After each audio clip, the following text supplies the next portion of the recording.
Tell me your name, sir. I'm Zephany Akiramugaga, proud Ugandan. There is this story that was aired by BBC about the Ugandans in Dubai and what they always taken there to do. Most of them do go there for prostitution, but when they live here without knowing what they're going to do there. What would you say about such? My first comment is that it's very, very dangerous just because once a person leaves his country or her country, that person is hoping to get a very nice job to earn a living. And once they go there and they are being fooled, they give them other jobs. For example, prostitution, for sure, isn't that all good?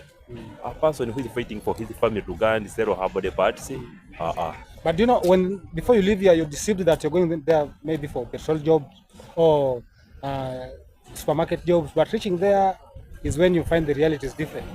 You only find yourself becoming forced to do prostitution. So, and what I hear is the fellow Ugandans doing this in Dubai, deceiving their fellow Ugandans. What would you say about that? Ugandan government should come up and just help those people because they are after Ugandanese.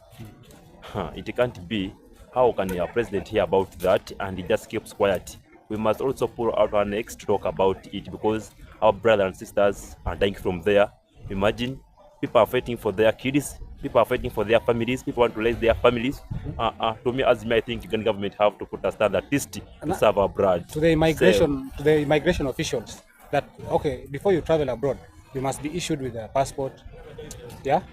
What would you say about the immigration officials? Are they really are they sincere with their job? Are they compromised? What do you think about them? To me, I think people they do that because they are aware because some people have got some good jobs, but actually if it is like that, it is bad because some people are investing a lot of money, people are selling off their lands, people are selling off their properties in the sale of that I'm gonna get a job, I'm gonna finance my family, I want my kids at least to be in good schools, but for sure, to me as I'm saying that they can't help Ugandans, so they must at least stay at our own country and fight for their families. Thank you so much. Okay. Sister, Hello, kindly tell me your name. my name is Desire Nagasha at Makerere University. Thank you. Now, Desire, there is this expose that was done by BBC Yes, please. about Ugandans being ferried from Uganda here to Dubai. And before they are taken there, they are promised very nice jobs. Yeah? But when they reach there, the story is different. How does that make you feel as a Ugandan? As a Ugandan, of course, I really feel hurt about that because ladies travel from Uganda here, moving abroad. They just expect to change their background at home. They expect something big, but on reaching there, they find everything is totally different. And we've seen some of them even dying. They have. And currently, okay, there's a good story that has come out that the major culprit in this has been apprehended. Are you happy for that? Yeah. Why are you happy?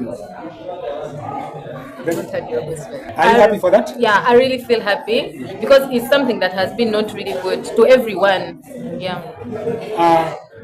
To Ugandans that are planning to travel to the Gulf, what would you advise them?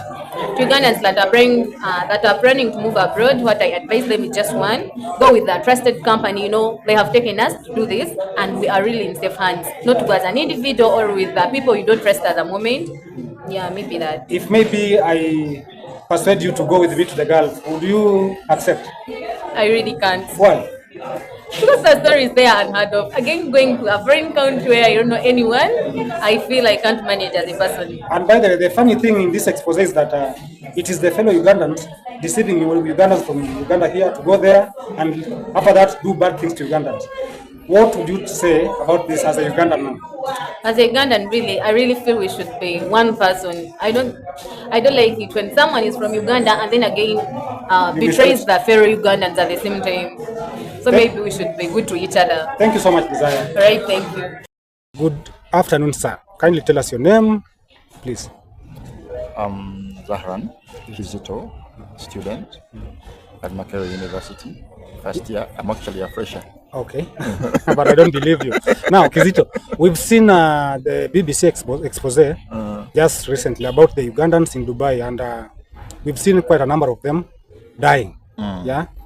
First, let's begin by how much time is one required to spend without on the whatever the passport acquisition. How long must you take to get your passport here in Uganda? The acquisition of getting or obtaining a passport in Uganda was made easier Way before it was manual, and you could go to the offices, you could pick the forms. But right now, anybody can be able to access the internet or the website of internal affairs, and can be able to apply online to be able to get an appointment for an interview, and that can be done in a day. Applying can be done in a day, and then you will get for an interview. It so happens that the government has a loophole whereby somebody can be given an interview of like a month ahead, and they can be able to use that gap and be able to reach an interview within days. So this kind of gap or weakness in the government, especially the internal affairs, has created those who use opportunists. For example, these people who lobby for people who want to go outside and work from different countries, maybe in the UAE or South Africa or any other country that they may wish to go. They can easily contact these people and bring in like a bunch at once, or a group of people who want to go out, and they can be able to access these interviews within a very short time, and then within like 2 days they have their passports ready. Now, we've seen Ugandans actually dying in Dubai, and to be specific, most of them are ladies. Yeah, and the style of death is actually the same. So far, we have one culprit in custody. What is your take in this? First and foremost, as you know, we have a challenge in Uganda of unemployment. Okay. If they were to do a census, they would be able to see that the Ugandan population is having like 75% of youth, and most of these youth have graduated and they have no jobs. Most of these youth have dropped out because of the economy that is not doing well. It's fine, it might be progressing slowly, but it's not good enough to sustain families and the lives of different people. So people look outside the circle to go for greener pastures. So in this scenario, those who get hints of maybe going to Dubai to get greener pastures have not been censored strictly very well by the government, and most of them are not even following the government policies as regards exploitation of labor. But again, we've seen most of them are actually invited by their fellow Ugandans who are in Dubai, only to reach there. Okay, before they leave Uganda, they're promised very nice jobs there. But reaching there, the reality is different. Actually, most of them are forced into prostitution. And the people that benefit from this prostitution there, it's not even them, the participants, no. It's the sponsors that sponsor their movement from Uganda to Dubai. Talk to Ugandans about this. How does that make you feel as a Ugandan? Of course, it is shameful. Yes. Because ideally, if somebody was to go out to work, it should be a decent job. But this is it is. I think it is two-sided. Yes. One, the people who are inviting these sisters of ours, they do not tell them the facts. Some are lied to that they are going to have decent jobs where they are going to be earning very well. Everything is planned: the housing, the health care, the air tickets, and everything is like all packaged in a way that everyone would love to go. Yes.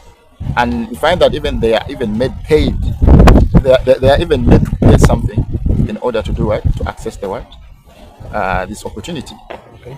But in the due course, upon reaching that side, sometimes when somebody wants to manipulate you, they will be like, okay, what do you want? They'll take you to good hotels, they'll take you for tours, they'll take you to maybe doing shopping, and at the end of the day now they'll have to sit you down and tell you the reality of it. Sometimes the people get into a dilemma where they are told the naked truth upon reaching that side. So it's like they do not have a way out. It's like you're trapped, and the only way out is, the only job available is for you to go into prostitution. And it's not only prostitution. Some of these ladies are even forced to eat like they are not there, but the bosses what. So I really felt bad when I heard of this, and I watched some clips on that. You as a Ugandan, what would you advise these young ladies that rush for these false opportunities abroad? So I think the false opportunities, they are usually clear. I think the government made it streamlined that there are some companies that are registered with it, and they are strictly following the government policies in order for these people to get what they really deserve, and they are also protected. eh, Sexually, emotionally, psychologically, at their places of work. But it so happens that sometimes, due to the fact that because of the policies, some people may find it slower to get onto the plane, to get to work. Yes. They will find other means of finding it faster. So sometimes it is said that you rush your what, you crash. Now, the main culprit in this BBC expose is one Mr. Abiy. I know you watched it. How does it make you feel to hear that the man is now in police custody? Of course, everybody would find it like useful, because when you look at him, he's like a father. But if a father is recruiting people to go into prostitution and not be able to find these young girls better employment, then it's really sad. And it is so good that the BBC was able to go in and follow that kind of story and be able to catch up these kind of people who like tarnish the reputation of Ugandans. Your last word to any Ugandan that would wish to go abroad? My last words, I would advise the government of Uganda to create more opportunities, employment opportunities for people who have gone to school, and also for the informal sectors to give them trainings to invest in the agriculture and also other hands-on projects. Thank you so much.